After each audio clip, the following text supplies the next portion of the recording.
उस नगर में वह राजा चुना जाता 5 साल के लिए। बड़ा सुंदर राज्य, राज्य के बगल में एक बहुत बड़ी नदी, नदी के उस तरफ एक बियाबान जंगल, हिंसक पशु जिसमें 5 साल के लिए उस व्यक्ति को राजा बनाया जाता और 5 साल पूरे होते ही नाव पर बैठाल कर उस जंगल में छोड़ देते, तो या तो भूख से मर जाता या जंगली पशु से खा जाता। कई राजा बदल गए, अब तो महाराज लोग राजा बनने को तैयार नहीं, हम नहीं बनेंगे।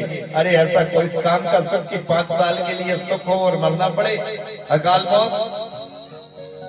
हमको राजा नहीं बनना, नियम बना दिया, जो राज्य में जो नगर के द्वार पर पहले दिखेगा 5 साल के बाद पहले दिखेगा, प्रातः काल जो सबसे पहले नगर के द्वार पे खड़ा होगा उसी को राजा बनाएगा। अब मरना है तो राज्य की जनता क्यों मरे, दूसरे राज्य का मरना चाहिए। और किसी राजा का 5 वर्ष का कार्यकाल पूरा हुआ था, एक बड़ा बुद्धिमान ब्राह्मण वहां पहुंच गया।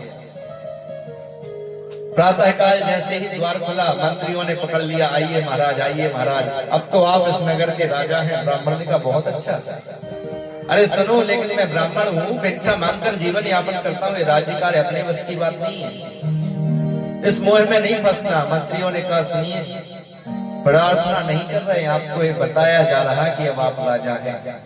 आपके पास 2 रास्ते हैं साहब, या तो अभी मृत्यु दंड आपको प्राप्त हो जाएगा, या तो अभी आप मृत्यु को बदल करते हैं, या फिर 5 साल तक राज्य कीजिए। राज्य के बाद नियम है कि नाव पर बैठाल कर नदी के उस पार उस जंगल में छोड़ दिया जाएगा। ब्राह्मण ने कहा तो ठीक है, फिर अभी मरने से अच्छा राज्य ही कर लेते हैं। राज्य किया, वैसे ही किया जैसे पहले वाले करते थे। 2 कार्य सबसे अच्छे, नदी पर पुल बनवा दिया। जैसा महल इस तरफ था, जो राज्य इस तरफ बसा हुआ था, उस जंगल को कटवा कर वैसा ही राज्य उस तरफ बसा दिया। नदी पर पुल, और जैसा महल जैसा राज्य इस तरफ, वैसा ही राज्य उस तरफ बसा दिया। अच्छा सुंदर सा महल। 5 साल पूरे हो गए, मंत्रियों की सभा बुलाई, कोई आता ही नहीं।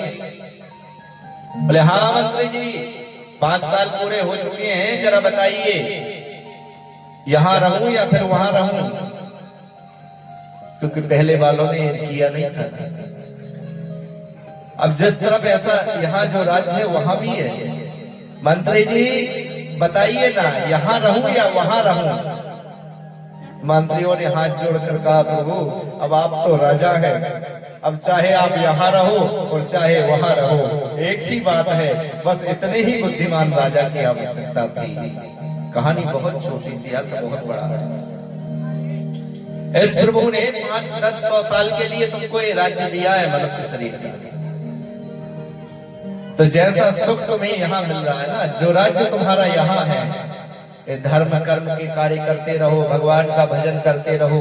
जो राज्य यहाँ है वो राज्य वहां बना लो, कहीं उस बियाबान जंगल में, कहीं उस नरक में तुमको ना पहुंचना पड़े। कर्म ऐसे कर लो कि वहां भी एक राज्य तुम्हारा बन जाए, और वहां काल यमराज भी तुमसे कहे मनुष्य, चाहे तू यहाँ रह ले चाहे वहां रह ले, तेरे लिए एक ही बात।